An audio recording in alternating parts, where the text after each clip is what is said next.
Now we still have more stuff to do! We've cleaned up the whole area. A couple trees we can bring back. As I've said, I'm taking special time to show you guys all the stuff that I'm getting here, a stray bead especially.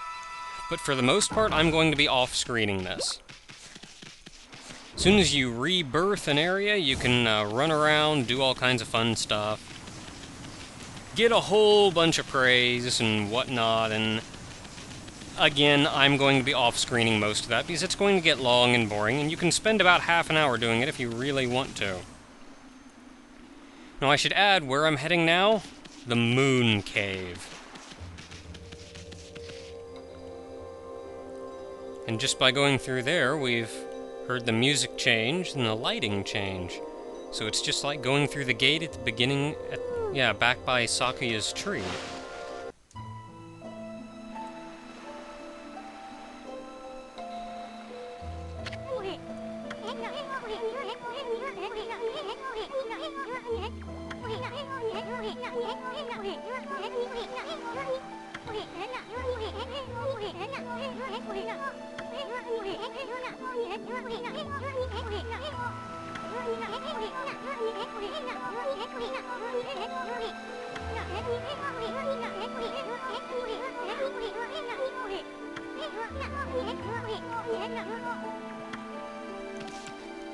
Orochi's lair, where Nagi and Orochi fought 100 years ago. You can visit here now, there's not terribly much you can do though. I don't believe there's anything you can really get around, and if you run up and try to go in...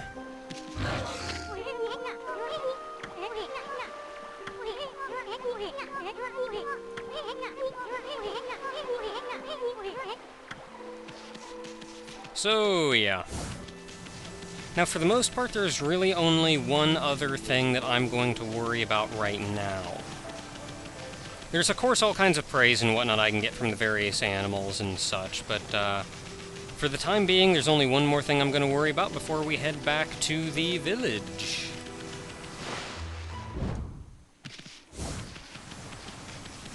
And that would be just over there to the right.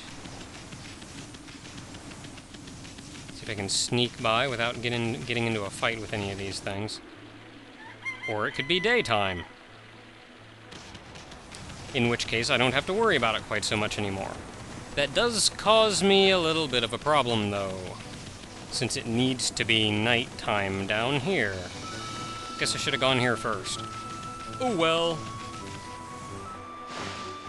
What's this?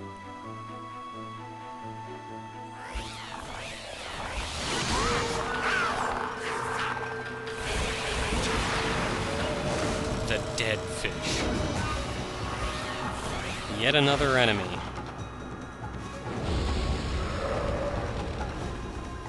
Now these guys fly around way up high in the air and they can get a little annoying.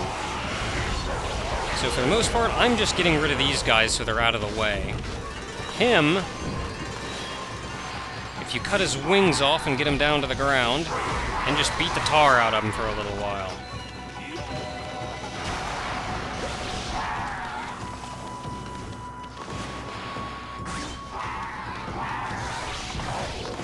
Crap, get him off me! Get him off me!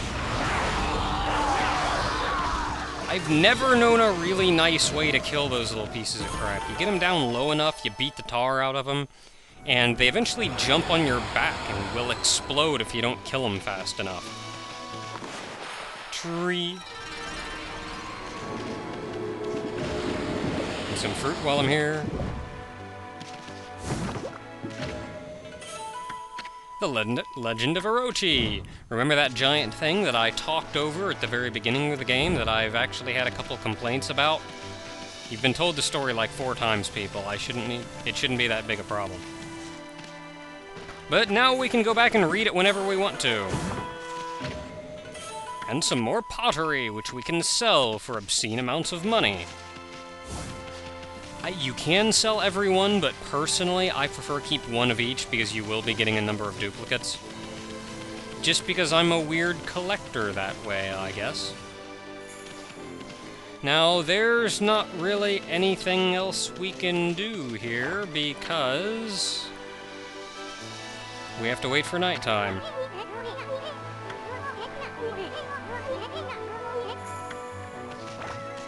So, until nighttime then.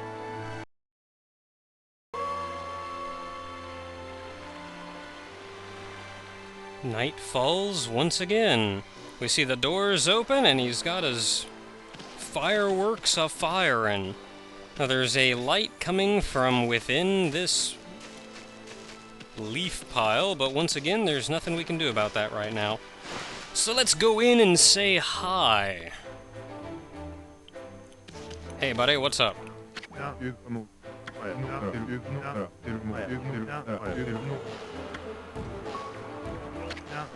Keep talking to him then.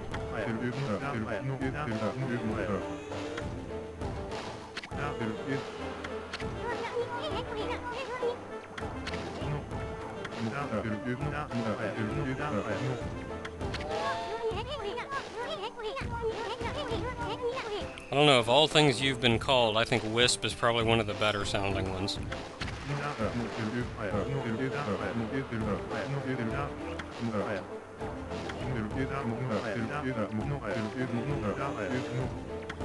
He explodes things. It's what he does.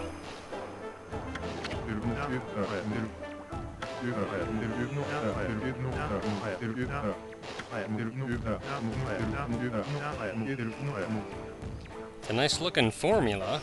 It looked like just a bunch of smaller explosives tossed into a barrel and a giant ink circle around it.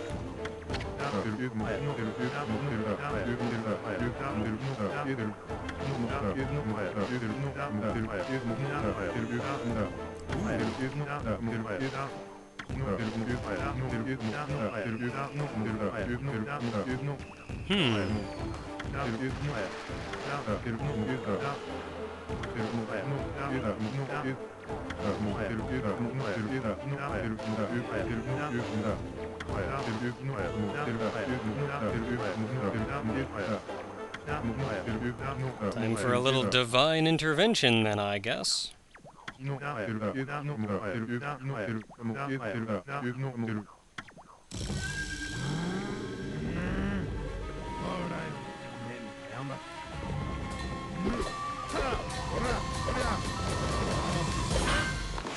He threw the explosives in, but he forgot the ink circle with a fuse.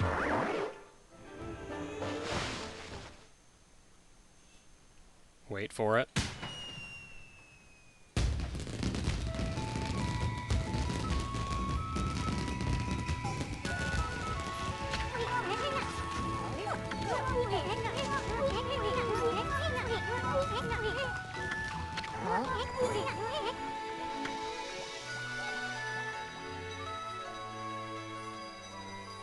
A light coming from the stars.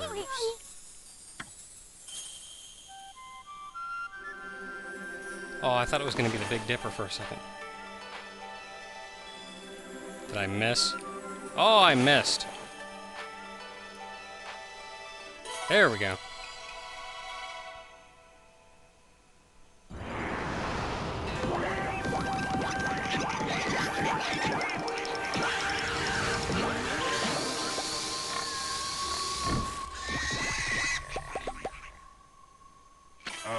Some of these are more humorous than others.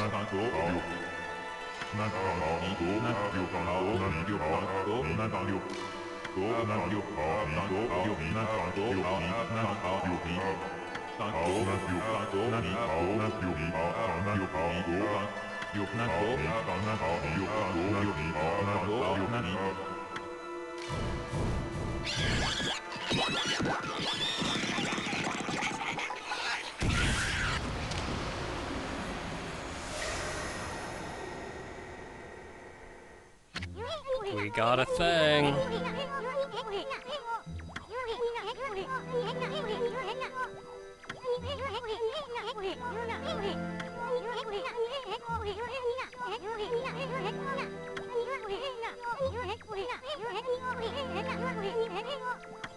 Hooray!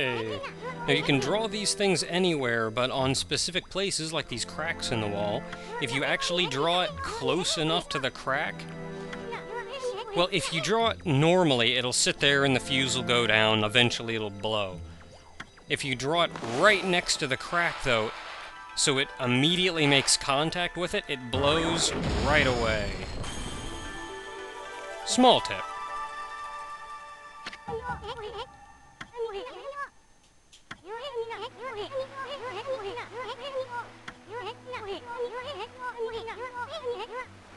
Honestly, I've tried, and the delay on the fuse still makes it kinda useless.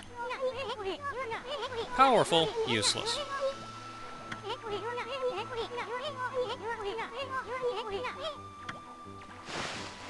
Mostly for blowing up holes in walls.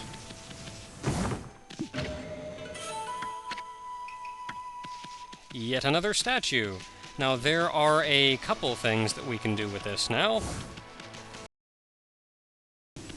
Because if you recall earlier, we did clean up this area, and there's still a crack laying there, though.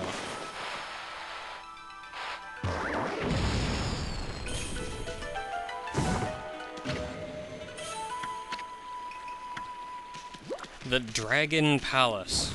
The palace at the bottom of the ocean. Here we are, the final crack.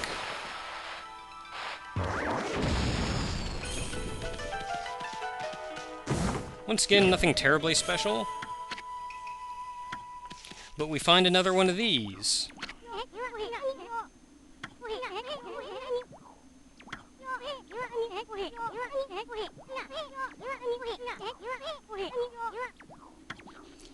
I completely forget how to deal with those, so it's not terribly important now anyway. In fact, I don't think it's ever terribly important, so I'll worry about it when I need to worry about it. With that, though, we're essentially done here, so let's go on back to town. The only place we have to move on to is into the forest, but we can't cross the water, so back we go. Well, there's all these trees here, too, we can bring back if we so please. I suppose I'd kind of like it to be daytime.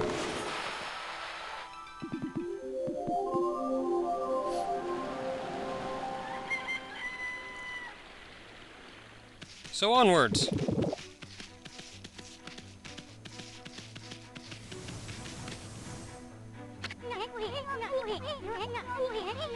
Yep. Yeah, we have. Okay, yeah, we forgot to see one thing. You know what? I'll get to that one later.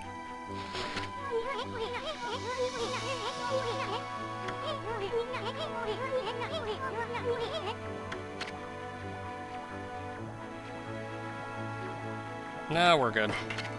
We need to get this video going somewhere. It's been like half an hour and I haven't done anything important yet. Funny how much longer it takes me to do things while I'm recording. I buzzed through this whole area in like 20 minutes and figured, I can get that into 2 videos easy. And then I started recording. And it's been twice that long, and I've accomplished half as much. So, yeah.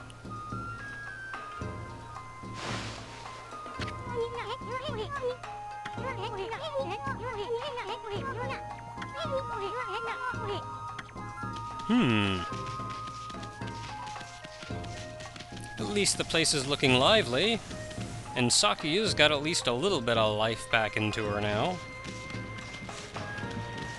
What are you so happy about, Buckethead? Actually, that's more of a straw hat, but whatever. I've never really understood those hats, but eh.